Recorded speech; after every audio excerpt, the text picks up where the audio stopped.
What is going on, guys? Welcome to your 25th C++ tutorial, and in this tutorial I'm going to be talking to you guys about a really cool feature of C++, not only C++, this is basically in all computer programming languages, but it's called the switch statement. And the switch statement in your computer programming career is going to save you a whole lot of time and headaches. So let me give you guys an example of when you would use this.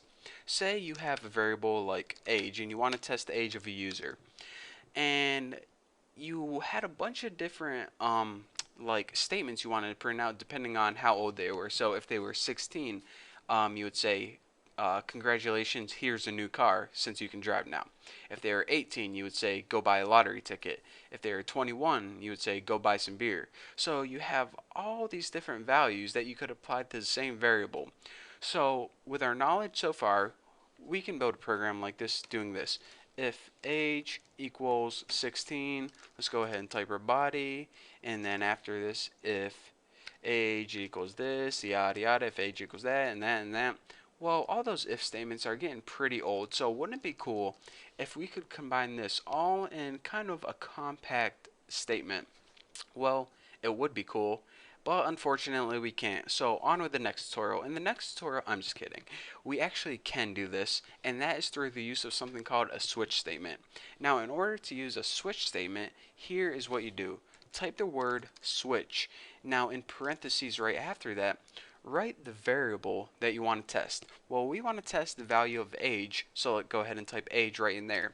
Now, after this, go ahead and add the body to your switch statement. Now inside your body, you're going to give it all the values which you think age is equal to. And we're going to be giving it in the form of cases. So pretty much we're saying this. In case they enter 16, but don't write in case, it's only case. So in the case of 16, and then write a colon. Now after this colon, you write whatever statements you want your computer programming to perform, or computer program to perform. You're the computer programmer. This is computer programming. There, I got it straight in my brain. So in case the value of age equals 16, let's just go ahead and put something stupid out on the screen like cout, hey, you can drive now. And go ahead and end line, why not? And after this, add a keyword that says break. Now, I'm going to be talking about break later on because it's easier if I make the whole program first before I talk about it. Now after this, we can write something like, alright, what if the case is 18? Then what are we going to print out then? Cout on the screen, go buy some lotto tickets, because you can do that at 18.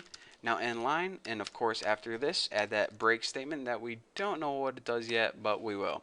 And let's go ahead and give it one more case, why not? In the case of 21, the best one, let's go ahead and cout,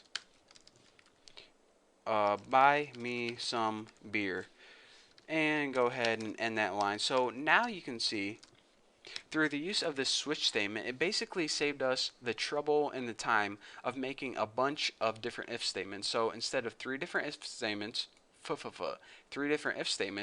we only had one switch, and we just tested a bunch of different cases. So the last thing is default, and what default means is if none of these cases were true, if they entered a value like 2 or something like that, it ran through all these cases. Was it equal to 16? Nope. 18? Nope. 21? Nope. So what do you want me to perform by default? And of course, you don't need like default 2 because it doesn't have a value. It just, if all of these values failed, then what do you want me to do by default? By default, we'll just write cout, sorry, you get nothing, because 16, 18, and 21, that's where the important stuff happens. Everything else is just a birthday. So let's go ahead and end that line. And one thing you might notice, whenever you're building and run this, you're saying, alright, sorry you get nothing because you're 2, but before you go ahead and build and run this, why didn't I add a break at the end of default, and what exactly is break? Well, this break keyword right here pretty much means end the switch. So you're saying, alright, why would I want to end it? Why doesn't it just keep going through the rest of the stuff? Well, the reason you add break after each case is because of this. Say you had 16 and you wanted to test it. We know that whenever it ran, it printed out, hey, you can drive now, and that's because we tested age, and age is equal to 16. So in our first case, it say, hey, this is a match. Let's go ahead and run this bit of code right here. So since we got a match in our first case, there's no need to test this one, and we're not going to run the default because this is the only one we want to run right here.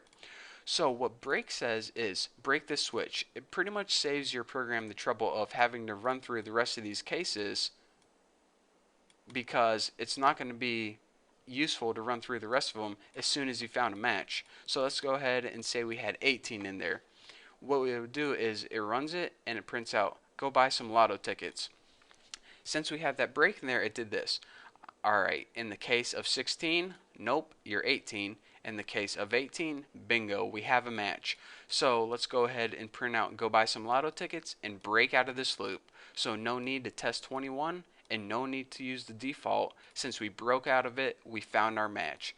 So again, what break does is it basically saves you from going through the rest of the loop. And why do I not have one at the end of default? Because by the time we get to the end of default, it's at the end of the switch anyways, so why would you need to break out of it if you're just going to exit out of it after the default anyways? So that is basically a switch statement. It basically takes a variable and tests the value against each one of its cases. 16, 18, 21. If it isn't any of those values, it runs the default. Now I have 3 cases in this example, but you can have 1, you can have 1,000, you can have 1,000,000 if you want. And yeah, that's all. So anyways, that is how a switch works, and that is what break is. And I just want to mention one more thing before I let you guys go. Break, I'm using it in this example of a switch, but it's a keyword that we're going to be coming across a lot in C++ programming, not only with switch. So whenever you see it later on, whenever we're doing, just regular loops or something, I just want to let you guys know it isn't only limited to the switch statement. We can actually use this all throughout C++.